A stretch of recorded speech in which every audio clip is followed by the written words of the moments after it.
Hi, I'm Nick Driftwood, UK filmmaker, and today I'm going to be looking at the PortKeys PT5 5-inch display monitor, and it's a very lightweight and portable monitor promising 500 nits of brightness. It's a 10-bit wide color gamut monitor. It uses 8-bit plus 2-bit FRC, and let's just take you through what you get in the box. You get an HDMI lead, of course. You get a sunshade, and that clips on very simply onto this very light display. On the side here, you've got an on-off switch, a USB 2 port for loading in your LUTs and your firmware updates. You have a DC power input, and that means you can supply power from a wall socket. You have two HDMI sockets, HDMI in, of course, and an HDMI out, promising a 4K throughput, which is fantastic. Plus you've got a headphone socket, and you get a tilting monitor holder in the box too. The PortKeys PT5 monitor takes its power from an LPE6 battery or a Sony style NPF battery, supplying 7.4 volts of power. Now I've currently got it on a BGH1 from Lumix, Panasonic, but we're going to be trying this out on an S1H. I want to take you through some of the functions that you get, and we're going to try it out exposing, putting some LUTs in and seeing how it gets on in a short little piece we're doing, a William Blake piece actually, called The Fly, performed by actor Seth Morgan. Starting with the initial menu settings when you first boot up and press the display, you are presented with a side panel here of the basic operations of the monitor. The first icon represents the screen itself, the brightness of the screen, and that can, I generally leave these at 50. Contrast, you can set these to the overall preferred brightness, contrast, chroma levels, sharpness. If you want it sharp, it tends to go up in 10s, the sharpness does. You can set the tint of the color, and you can also set the color temperature. I'm currently on daylight settings, 5600K. The backlight, you can make it brighter or darker. We'll leave it on 3. Of course, the more backlight you use, possibly more power is going to be consumed. And then you have the anamorphic setting. So we're currently on ×1, or 1 times means, that's good for spherical lenses. If you are using anamorphic lenses, you can change the anamorphic D-squeeze. So 133 times, 142 times, 1.5 times, 1.66 times, 1.85 times, 2 times D-squeeze. Of course, I haven't got an anamorphic lens on here to show you at the moment, but you get the idea. 235 times. A user anamorphic setting, so you can change this from 1 in single increments. You can see here 1.05 times, all the way up. If I went backwards, you can see the maximum you can change to in the user is 3 times anamorphic D-squeeze, and it starts at 1 times, which is of course for spherical lenses. I'm going to leave it on 1 times anamorphic. The second menu is the display flip mode, so you can flip the display around. You can do the on-screen flip, so if you want it the other way around, the other side. Let's flip it around a little bit for you, your heart's content. So that means if you're using a gimbal or something where you're upside down, or a crane or something, this comes in very useful. Let's turn that off for now. The third menu is the language and on-screen transparency. You get Chinese and English on the particular one I'm evaluating. The on-screen transparency, the on-screen display transparency can either be low, middle, or high, or off completely, and that obviously changes the side panels as you saw there. Oops. System reset, if you want to reset the device completely, and also a black level adjustment. If you need to bring those, the deep blacks in, the black level, that switch will do that. But obviously if you're using a LUT like I am, then you probably want to keep that representation if you've built a LUT for your specific needs like this one. Now I've stored some already from a USB card, which I've copied a load of .cube 64 or 33 size .cube LUTs, 3D LUTs. I've got a few on there, and you can see me changing through some of these LUTs. And you can load up these pages into page 2. There's another LUT there, and back again, back to the original menu. I'm going to leave this on the Panasonic Vlog 709, the B709 for Vlog LUT, version 100 for now. That gives you an idea of the LUTs. Here you've got a volume control for the headphone level, and you can set up to 10, 1 to 10, quite obvious. And then the bottom menu, it tells you the version information of the latest firmware, and if you want to update the firmware using the USB 2 port, again with an SD card reader, you can load that into your heart's content. And then we're on to the main menu, which I'm going to go through in the field. So let's get in and show you this menu in operation in the field. So here's the selection of functions you can add to the sidebars, and it really is quite easy. You can remove them off the menu just by doing the bin icon. Then you can add your own by hitting the plus icon at the end, and always defaults to the top one. You can change that simply by pressing a different one. Then go back, return, turn it on, and you can see this one I've got Underscan. So we can underscan the picture, 77%, 67, and you get the idea what Underscan is doing, all the way down to 50 if you need to do the underscanning, all the way up to 100.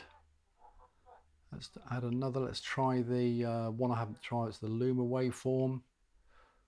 Let's go back. Let's just turn Underscan off a minute. And again, you drag over the screen to bring the options up for each function. It goes yellow once it's turned on. There it is. And this is the Luma waveform, and I can blend that into the picture. A Luma histogram, 25, 50, 75, or off. I can change the brightness, the warning as it peaks. You can turn that on and off. Blending.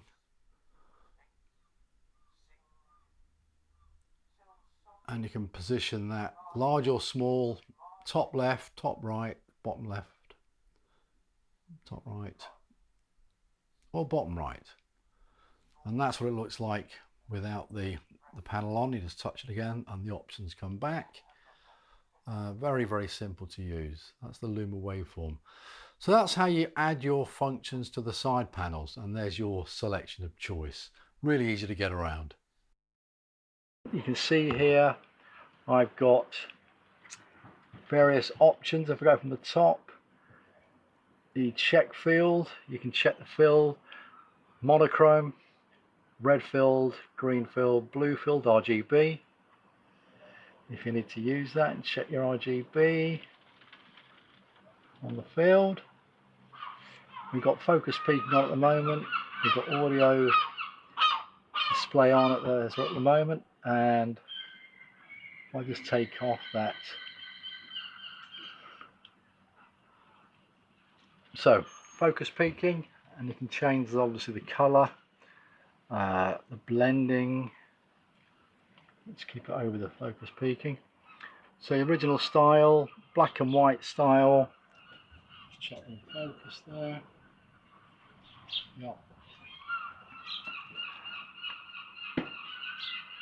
Grayscale, low, grayscale, black and white style, and original full color.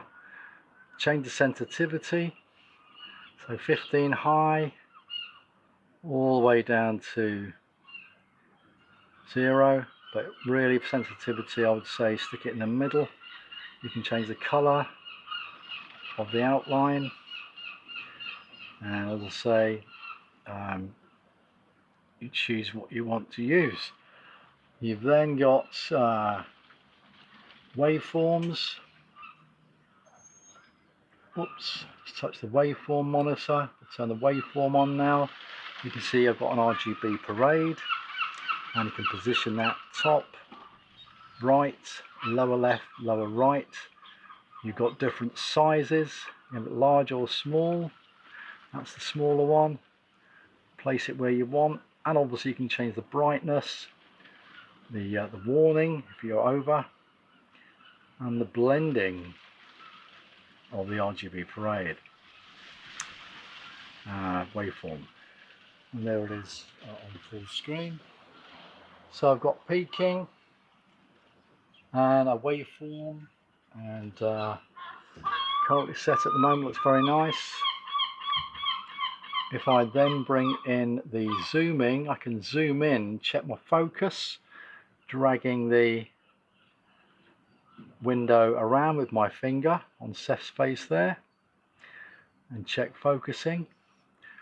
We've got ×3 ratio, ×2.5, ×2, ×1.5. The user size, you can change the horizontal or vertical scaling, user ratio. Back to ×3, as you can see, I can quickly punch around the different areas of the screen if need be, and then hit the center one, and then if I click off I can just drag him around and check my focus, and that's very, very nice. Then we've got the zebras. Turn the zebras on. We can check any blowouts, and the purple at above 95 here, you can see here. The warning, if I bring the warning down, you're going to see more of that purple. If I bring it up to 95 again, so I kind of like to leave it. You can go all the way up to, see, 110, is it? 110 is the top. We are shooting a vlog, so I could push this to 105, no problem, but 95 I like to be safe on. And the lower, you can change the black side, shadows, -7 is the bottom end, all the way up to 15 on the other end. Don't know if you can see that. And I'm kind of leaving that on 0 or 1. That's zebras. So turn that off for now because I know I'm quite well exposed in vlog. Rule of thirds. Grids, for example, got a rule of thirds grid. You can change the colours of these. Different colours, leave it on white for now. This gives you regions, so 1 region, 1 line. 2 lines is 2 regions. Kind of rule, 2 lines is your basic rule of thirds. 3 regions all the way up to 9 regions. So I'll probably leave it on rule of thirds if I was going to use that, and check that with the eye line. Also check the height. So we're on rule of thirds. I'll take that off, get that balanced. I'll take the zoom off for now. I'm happy with that. Actually, now we've got the zoom off and the rule of thirds back on, the grid on, and Seth, if we put it about there, it's about right. We're doing a mid shot. Turn that off for now. We have the audio settings here, so if I touch the audio, you can see I've got different meters. I can move these 2 left and right meters either side, or to the bottom, and you can see there they are, left and right channels on the bottom. Push them to the top or push them to the side. There's the top ones, push them in the middle, and you can see them at the side, left and right of the monitor. You can make them translucent or turn the translucency off so they're bold and visible. Let's turn those audiometers off for now.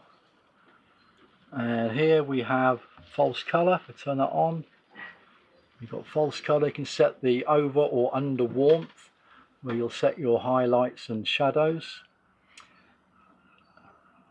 Then we have the guides. So 239:1 we're framing for at the moment. You could probably bring in the grid as well on that, just to make sure you've got the eye in the right position. Happy with that.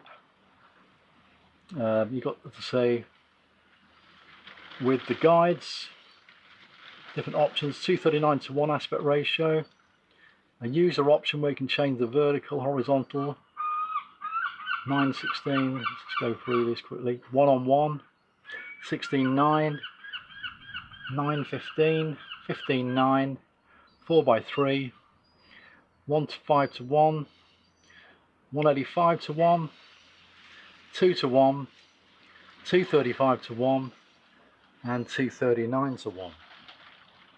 Hope that wasn't in the way then. And you can change the guidelines, and you can see through transparency into the picture, or just mask it off completely. And I kind of like that on black. So that's the guides. And of course you can have a crosshair, so if you want to see your middle. Crosshair can be offset, XY offset, so you can position that wherever you want it for framing.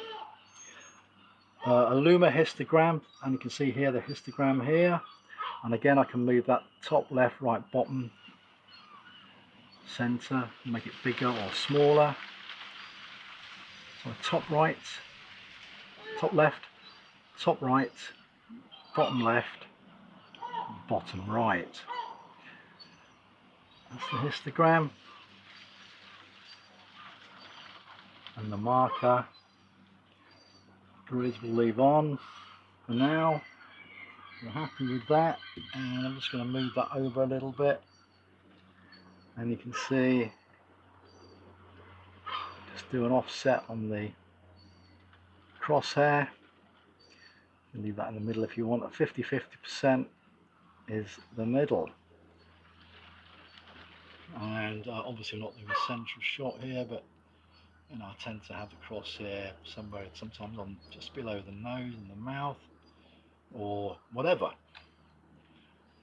So it's nice to have. Should turn that off for now. So you can see the rest of these. Turn the grid off. You've also got LUTs. If I turn the 3D LUT on, you can see a nice 3D LUT there. And if I drag that to the right, hopefully, I should be able to change that. We're currently on the Vlog to V700 LUT. We can change that LUT, one from stored from HDR, one stored from USB. Don't want to delete it. It's a little bit fiddly because sometimes you can accidentally hit delete. And there's some of my own variant or variable LUTs I can check using Vlog. So let's see if we're happy with that. Great. And back on. And we're kind of ready to go, I guess. So that's pretty much everything on these displays. I'll turn the grid lines on, focus peaking on as well. Whoops.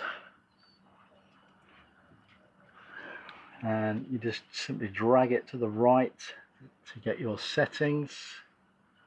We're going to go for white. Peaking is on. Sensitivity, we'll go for 9.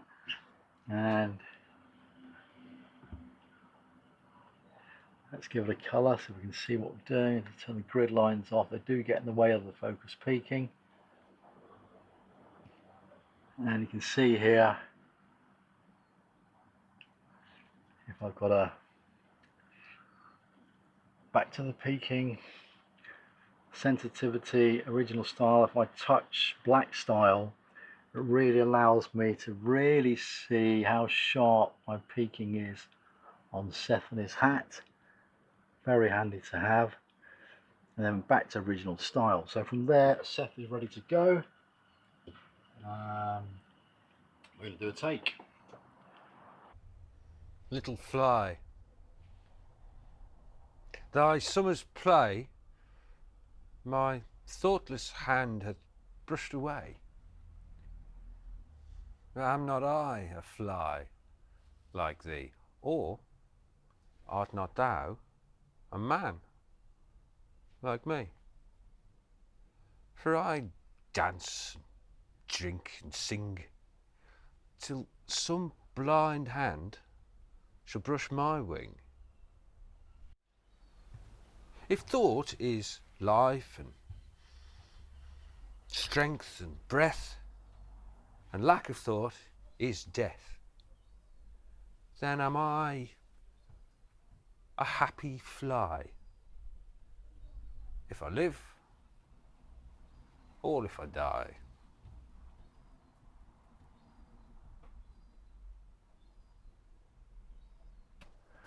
The PT5 from PortKeys is a really interesting monitor.